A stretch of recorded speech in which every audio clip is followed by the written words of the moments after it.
Thanks to the Prime board and the resub Lou.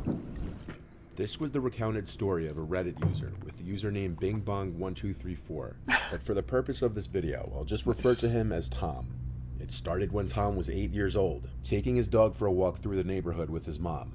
It was a little later in the night, between 10 Well, this and sounds 11 fake, p.m. if it's from They Reddit. lived next to a swampy, woodsy area on the edge of the neighborhood, which was in Lansing, Michigan. It was a very silent night, except for the slight wind.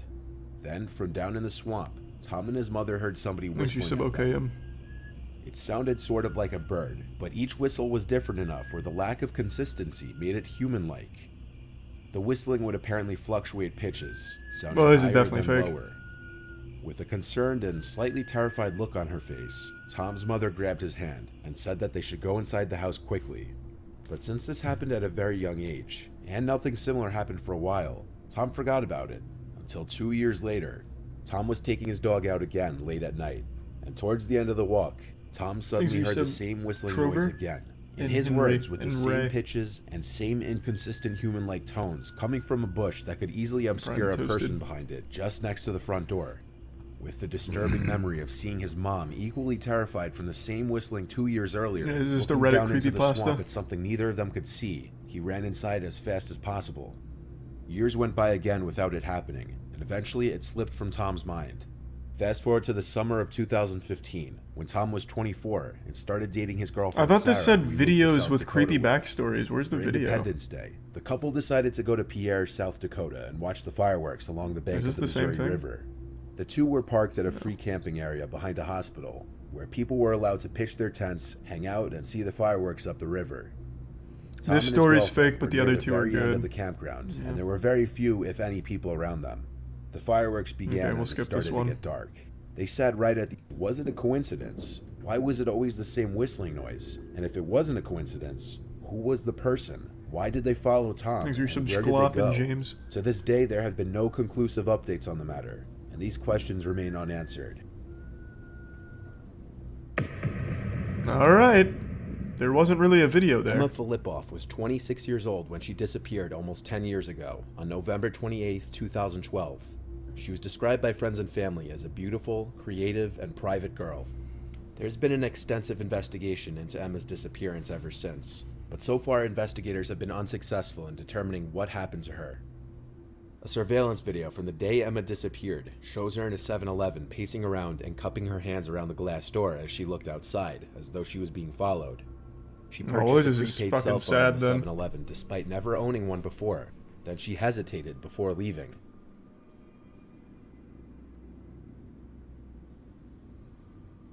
Is it Prime Coyote?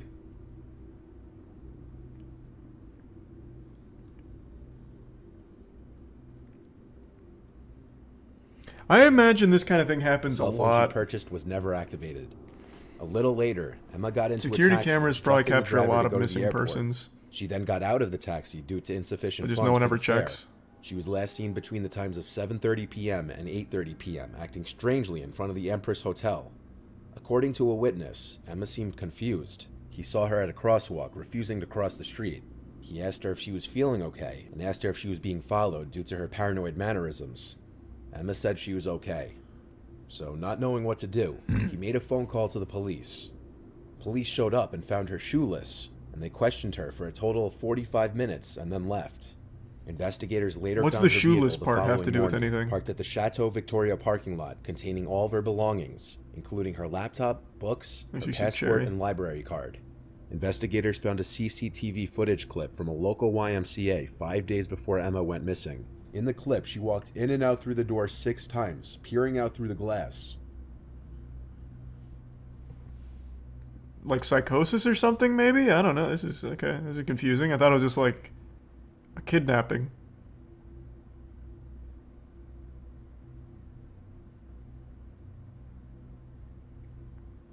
One possible person of interest is in CCTV footage from a Vancouver store. The 2014 surveillance video shows a man in a Gastown clothing store holding a purple poster in his right hand. The store owner reported that the man was irritated and claiming Emma was his girlfriend and that she wanted to be left alone. Police have not yet been able to identify him. How? That's always the thing that surprises me. On Reddit, there'll often be these videos that come up of like random assaults and shit, and the person's just like fully in view of the camera. My immediate thought is, this guy's fucked. His whole life is over. They've got him now. Because you can see everything about the person, and I just have so much faith in like the process that you can always identify someone if you can see them fully. But I guess not. More often I realize that it doesn't matter. They can't just identify someone just because they can see everything about them. Thanks for sub Geo and Luke. Plus, I guess a lot of those big case breaks come from anonymous tips, like people actually just leaving tips and telling the police who the person was that they were asking about. We're about to watch was of an episode of the old game show The Dating Game, and on the surface it seems completely normal, and all the contestants seem to be regular people you'd expect to see in a typical cheesy 1970s dating show. However, one person... That's another good point. A lot of people think your DNA also just gives your name and address to the cops. Yeah, it's me. That's my immediate thought too. Like whenever I read about a crime or something, I'm like, well, he may have left DNA at the scene, so they'll get him pretty soon. Like a fucking child. As if DNA is like geocoded or something, where if you find like a single hair, you can trace it all the way back to the person and find them at like a dilapidated Denny's across the globe. That is absolutely how I think about shit too. It's like DNA is a perpetual GPS. On the stage was not who he seems. Thanks to the Prime, It was Petty. later found out this episode was filmed amid a gruesome killing spree. He was the winner of the episode, and his name was Rodney Alcala, a serial killer who victimized up to 130 Holy fuck. women. This was part of the episode. 130? What the fuck? Photographer who got his start when his father found him in the dark room at the age of 13, fully developed. Between takes, he might find him skydiving or motorcycling. Please welcome Rodney Alcala. Rod, welcome. He was introduced to Bachelor Number Thanks to One, Prime. a successful photographer Smash and who the Resub enjoyed Exotic. skydiving and motorcycling in his spare The time. Prime Flipper. A bachelor number one. I am serving you for dinner. Oh. What are you called and what do you look like? I'm called the Banana, and I look really good. What? Can you be a little more descriptive? Peel me. What a weird fucking show. With his suggestive quips and impressions, he won the contest, scoring a date with the Shit Bachelorette, seems Cheryl haunted. Bradshaw. But in the years that followed his appearance on the show, Alcala would come to be known as the dating game killer. Will that date be Bachelor number 1, Bachelor number 2, or Bachelor number 3? Who gets the dates? Well, I like bananas, so I'll take one. Number 1, Bachelor number 1, all right. What a weird fucking show. He's a skydiver, so he's got a lot of nerve. He's into motorcycling. He's also a fine photographer. Say hello to Rodney Alcala. Rodney, come on, say hello. You just kiss her on the Convicted mouth? of the murders of 6 women and a 12-year-old girl, with some of the crimes being committed before his TV appearance. Investigators estimated his victims could be as many as 130. Alcala died at age 77 while on death row. He committed his first known crime on September 25, 1968, when an eyewitness in Los Angeles called police after watching him lure an 8-year-old girl named Tali Shapiro into his apartment. Tali was walking to school when Alcala offered her Thanks a for ride, some fish. but he took her to his apartment instead. When the police arrived, the girl was found alive, but Alcala had fled. To evade the resulting arrest warrant, he left the state and enrolled in the NYU Film School, using the name John Berger. With his good looks and charm, he John persuaded many Berger. young women to pose in photographs for him, most of whom are presumed to have been victims of his, and apparently a lot of them remain unidentified. In fact, you can easily find these pictures online. In 1971, Holy he shit. obtained a counseling job at a New Hampshire arts camp for children. The FBI added Alcala to its list of 10 most wanted fugitives, and a few months later, 2 children attending the arts camp noticed his photo on an FBI poster at the post office. Alcala was arrested and extradited to California. He only served 3 years in prison for this crime, because Shapiro's family had relocated to Mexico, and her parents refused to have her testify at the trial. The years following, he would be in and out of jail, and the list of his victims What? would grow longer and longer. Somehow, Alcala was able to make it on the dating show despite his criminal history, and of course his record went unmentioned during his appearance, After Cheryl Bradshaw chose Rodney Alcala, the two were awarded tennis lessons, complete with outfits, and a trip to Magic Mountain theme park. First, you'll receive tennis lessons from expert Naomi Besa of the... How in the fuck? That starts. The two were then escorted to a place where the show would allow the match to talk and get to know each other. And it was during this time that Cheryl Bradshaw started to get a bad feeling about Rodney overall, describing him as creepy and weird. The arranged date after the show never happened. Oh, because nice. Bradshaw called the show's office after filming and told the contestant coordinator that she didn't want to go because of the weird vibes that came off of him. She said, Ellen, I can't go out with this guy.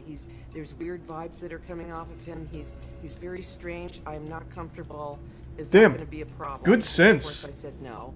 The next year, That's some on good June intuition. 20th, 1979, 12-year-old Robin Samso of Huntington Beach vanished while riding a bike to a ballet lesson. A Forest Service employee later found her remains, scattered across a remote ravine in Los Angeles. Robin's friends told police that a stranger had photographed them on the Harkest and beach the day she Sappy. disappeared. Authorities obtained a warrant to arrest Alcala based on his record, his known habit of photographing children, and indications that he frequented the area that the girl's body was found. Rodney Alcala's DNA would later link him to the deaths of multiple other women. In 2010, he was convicted of 5 counts of first-degree murder. He was sentenced to death, but after New York City investigators began probing his potential ties to unsolved killings in the city in the 1970s, he was also charged for the murders of 2 more women, which he You pleaded said guilty to. Hallow in early. The actual amount of disappearances and murders that Rodney is responsible for remain unknown. It's crazy to think how Cheryl Bradshaw's gut instincts that something was off about Rodney and her refusal Yeah, to goddamn, go through Carol. with their date Nice. probably saved her life. Well, not probably. It absolutely saved her life. You can say with a high level of confidence that had she gone on that date, she would have been another victim of the guy. So good for Carol. She was able to sniff that shit out. Well, that last one was definitely a fucking wild one. Old dating shows were so... Well, I guess just old shows in general. You guys remember that? I think it was a Canadian show. There was like a Canadian kids show where the host just kept making out with the children on the show and people would just clap for it. It's a video that pops up on Reddit all the time about like TV was really fucking weird back in the day. You guys remember that? Like all those old shows were just kind of fucking creepy, full of weirdos. Seems like chat's split half and half. It wasn't Family Feud. It was a Canadian show. They had like child contestants and I think they were doing like trivia or something. It's been a long time. But basically